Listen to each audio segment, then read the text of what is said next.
Assalamualaikum warahmatullahi wabarakatuh. Perkenalkan, nama saya Irfan Dwi Saputra. Di sini saya sebagai mahasiswa Universitas Mercu Buana, dan saya ingin mempresentasikan tugas besar 1, manajemen komunikasi proyek. Ya, pertama itu ada manajemen komunikasi proyek. Manajemen komunikasi proyek adalah pengetahuan yang menggunakan proses untuk menjamin ketepatan waktu dan kesesuaian jangka, pengumpulan, pendistribusian, penyimpanan, perolehan kembali, dan di posisi terakhir dari informasi proyek. Dalam manajemen komunikasi proyek tertentu, manajer proyek harus menguasai komunikasi dua arah yang efektif dan akurat. Komunikasi yang efektif apabila terjadi pemahaman yang sama dan merangsang pihak lain untuk berpikir atau melakukan sesuatu. Yang pertama itu dapat perencanaan komunikasi, communication planning. Ada tahap manajemen komunikasi, yaitu mendefinisikan kebutuhan komunikasi dan informasi di antara stakeholder sebuah proyek. Perencanaan komunikasi dibagi menjadi dua, yaitu yang pertama ada komunikasi secara internal. Untuk komunikasi internal dilakukan kepada anggota yang terdapat dalam organisasi proyek. Bentuk komunikasi internal dibagi menjadi 3. Yang pertama itu formal atau tidak formalnya komunikasi. Yang kedua itu tertulis atau tidak tertulisnya komunikasi. Yang ketiga, komunikasi dilakukan secara vertikal dan horizontal. Perencanaan komunikasi yang kedua yaitu komunikasi secara eksternal. Untuk komunikasi internal dilakukan secara stakeholder, antara lain komunikasi menjadi owner, subkontraktor, supplier, serta pihak terkait lain seperti penduduk sekitar lokasi proyek. Bentuk komunikasi eksternal yang digunakan antara lain adalah rapat, laporan, memo, dan lain-lain. Komunikasi yang efektif akan membantu mengantisipasi masalah-masalah, membuat keputusan yang tepat, mengkoordinasikan aliran kerja, mengawasi orang lain untuk mengembangkan hubungan-hubungan. Adapun faktor-faktor yang memengaruhi komunikasi yang efektif yaitu terdiri dari 3: kredibilitas dan daya tarik komulator. Yang kedua itu kemampuan pesan untuk membangkitkan tanggapan.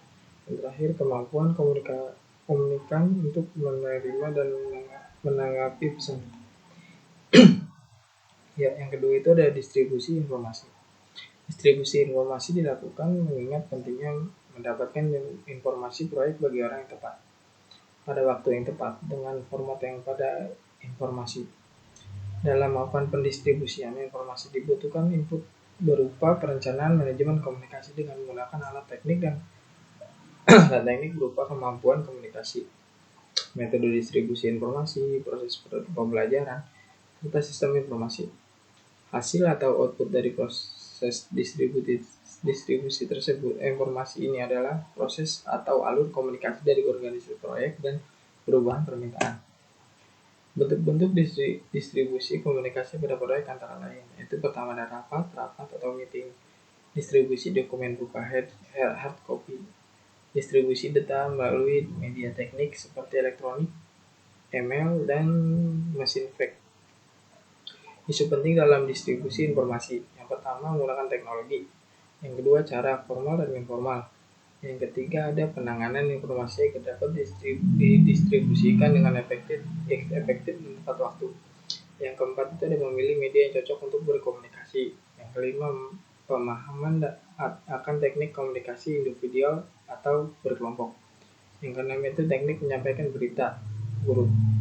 Yang ketujuh pengaturan jumlah jalur komunikasi. Proses distribusi informasi dapat didokumentasikan dalam horizontal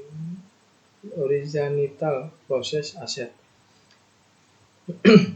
Informasi yang diperbarui antara lain yang pertama ada license ladder, yang kedua ada project record, surat-surat korespondensi, memo, dan lain sebagainya berikut. Yang ketiga itu ada project report, formal informal, laporan status proyek, dan sebagainya. Yang keempat itu ada masukan dari stakeholder berupa kritik, saran, ataupun peringatan. Yang ketiga itu ada pelapor kinerja. Proses pengumpulan dan menyebarkan informasi kinerja proyek termasuk di dalamnya status report atau pelapor status. progress measurement, pengukur kemajuan, dan peramal. Informasi yang terkandung di dalamnya antara lain informasi yang terkandung antara lain status report yang berisi tentang sejauh mana proyek sudah berjalan. Yang kedua ada progress report, menggambarkan sejauh mana tim proyek sudah menyelesaikan pekerjaan. Yang ketiga ada forecast, berisi gambar kecenderungan proyek akan berhasil atau tidak berdasarkan apa yang sudah dikerjakan. Adapun tips dan saran pada manajemen proyek untuk meningkatkan komunikasi proyek seperti yang pertama itu mengelola konflik secara efektif. Kedua, mengembangkan keterampilan komunikasi yang lebih baik. Tiga, mengadakan meeting, pertemuan yang efektif. Empat, menggunakan email secara efektif. Yang kelima, menggunakan template atau model standar untuk komunikasi proyek. Yang keenam itu mengembangkan infrastruktur komunikasi. Yang ketujuh itu menggunakan software untuk membantu dalam komunikasi proyek. Yang ada 4 itu ada pengelolaan stakeholder. Proses pengelolaan komunikasi untuk memenuhi kebutuhan dan harapan stakeholder dan penyelesaian isu-isu yang terjadi. Mengelola stakeholder berkaitan dengan memuaskan kebutuhan para stakeholder proyek dan menyelesaikan setiap isu yang diangkat oleh stakeholder proyek. Proses komunikasi menyediakan metodologi untuk berhasil menetapkan strategi komunikasi proyek. Dengan menggunakan proses komunikasi, maka dapat yang pertama itu mengidentifikasi proyek. Yang selanjutnya identifikasi stakeholder akan berkebutuhan komunikasi. Yang selanjutnya menjalankan jenis aktivitas komunikasi yang dipakai dalam mengirimkan pesan. Yang terakhir itu memastikan orang yang tepat untuk menerima informasi dan pada waktu yang tepat. Selanjutnya itu komunikasi yang baik adalah komponen penting dari kepentingannya. Yang ketiga monitor komunikasi.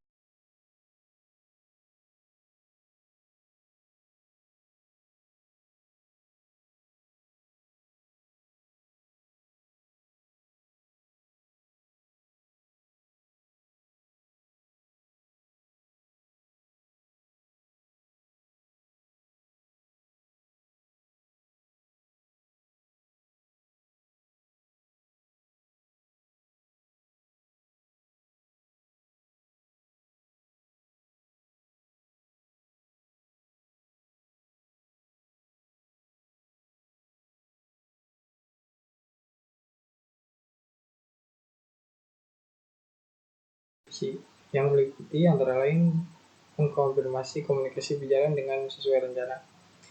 Yang kedua, mengkonfirmasi bahwa mereka diterima oleh pemangku kepentingan. Yang ketiga itu ada mengkonfirmasi pesan dipahami.